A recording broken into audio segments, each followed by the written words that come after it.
কি হলো প্রদীপ? তাড়াতাড়ি তাড়াতাড়ি কমেন্ট করো। আগে বলো।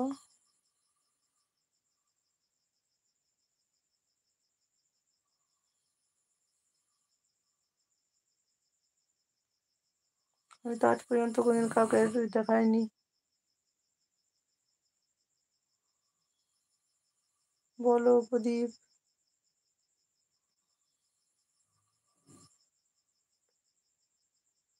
তুমি এখন বৌদি হয়ে গেছো গো, তুমি মেয়ে না। ও যাক, মেয়েরা দেখায় না গো, কোনোদিন কখনো দেখাইতাম না। মেয়ে ছিলাম তখনও, আর বৌদি হয়ে গেছি তাও। ওই জিনিসটা নেই গো, কি নিয়ে অহংকার দেখাও বলো তো? অহংকার দেখানোর মতো কিছুই নেই, বুঝলে? আর রাধা মাধবের কাছে প্রার্থনা করি কখনো যেন অহংকার যেন দেখাতে না পারি। অহংকার ভালো লাগে না আমারও।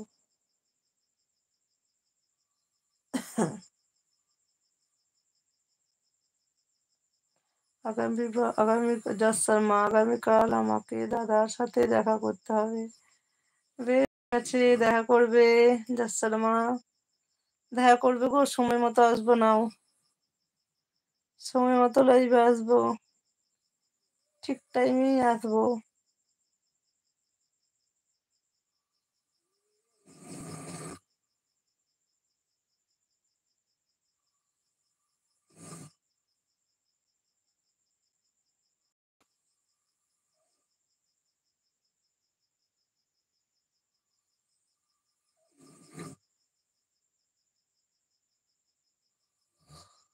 তোমার সাথে কথা বলতে অনেক ভালো লাগে বৌদি, তাই।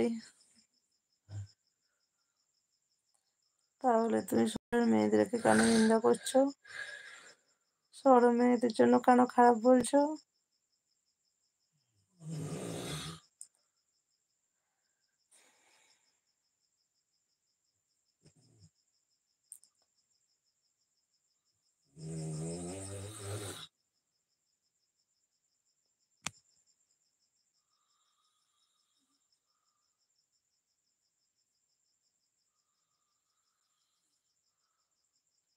তুমি ভালো গো, তাই।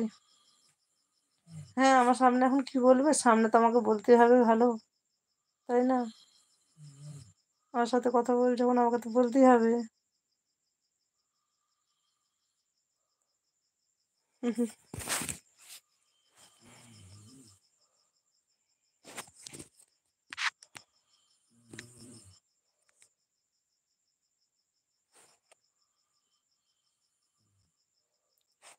আমি ভেবেছিলাম 10টা লাইভ হবে, চলে যাবো, তারপরে বেরিয়ে যাবো লাইভ থেকে। আর দেখছি 7টা লাইভ হয়ে থেকেই গেল।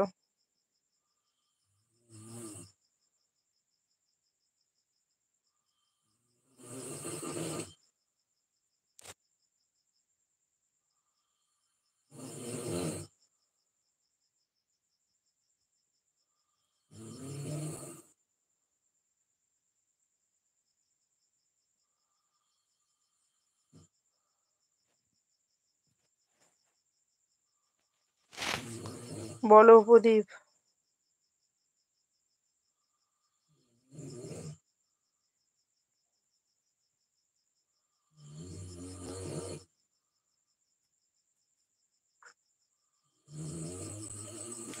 দুজন আছো, কমেন্ট করো কে কে আছো।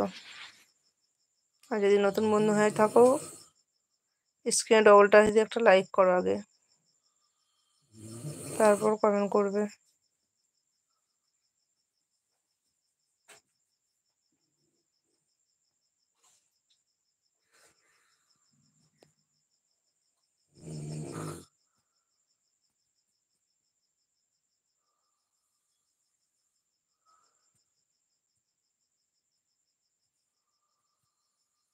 আর ও তো আজকে আসেনি গো। না গো, আজকে ও বুঝতে পারছে না। কারণ আমি তো যে টাইম আসি সেই টাইমে তো আজকে আসিনি না। আমরা লাইভে এসেছি তো আজকে 10টা 15 20তে লাইভে এসেছি। আর যখনই দেরি হয় তখন আর লাইভে আসেই না। সেই জন্য হয়তো ভেবেছে যে লাইভ হয়তো আজকে করবে না। আর